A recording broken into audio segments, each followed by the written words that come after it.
James Mangold's real-life racing thriller Ford v Ferrari ends on a poignant note, as Ken Miles' Le Mans debut doesn't quite go to plan.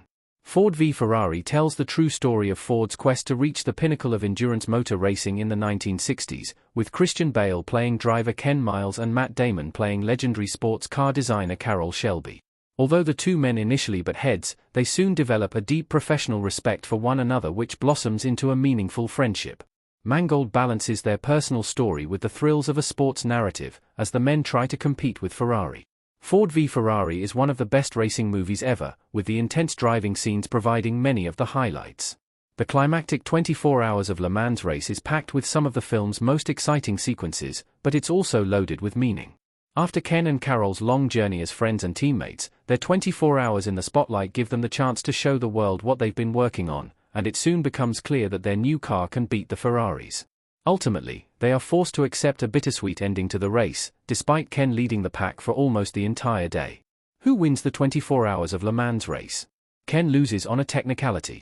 Although Ken Miles looks like he's destined for victory in the 24 hours of Le Mans endurance race, he decides to allow his Ford teammates to catch up with him so that they can all cross the finish line in unison. In the days before photo finishes and technology that could measure each car's position within fractions of an inch, Ken and Carroll both assumed that the three cars would share the honors in joint first position.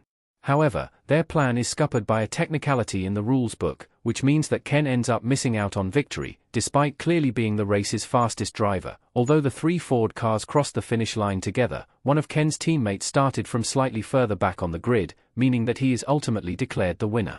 The 24 hours of Le Mans race is a little unusual in that it measures the total amount of distance covered within a certain time frame, rather than seeing which racer can cover a set distance in the fastest time. Ken may have ended the race alongside his teammates after 24 hours, but his cumulative distance was shorter by a matter of feet, costing him the honor of winning. Why did Ken slow down? Ken initially seems reluctant to let his teammates catch up. From the early stages, it's clear that Ken Miles isn't the type of driver who's willing to fall in line.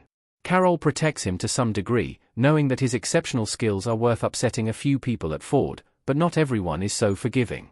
Ford v Ferrari frames Leo Beebe as the main antagonist, even though the senior vice president at the Ford Motor Company wasn't such a bad guy in real life.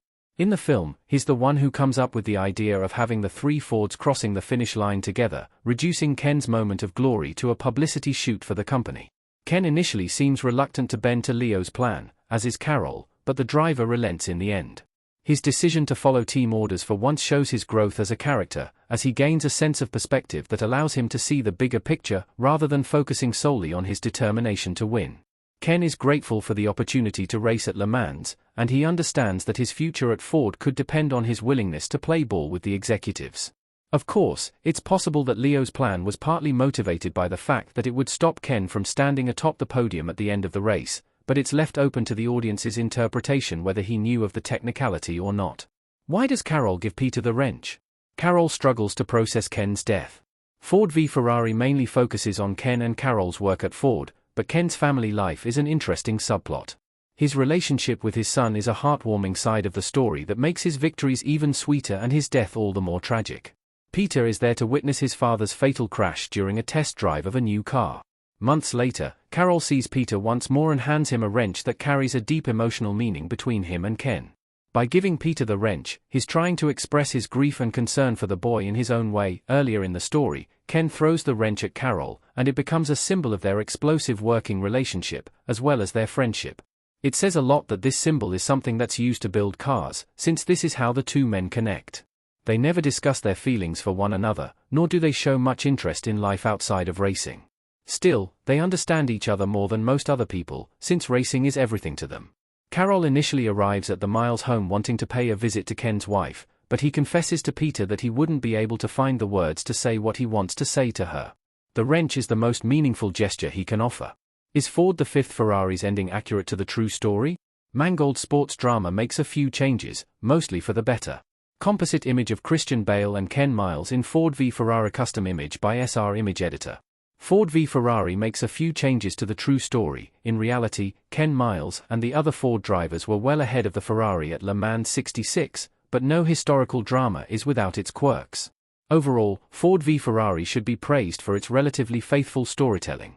It captures the famous finale of the race and includes the details of Ken Miles' tragic death just 2 months after Le Mans.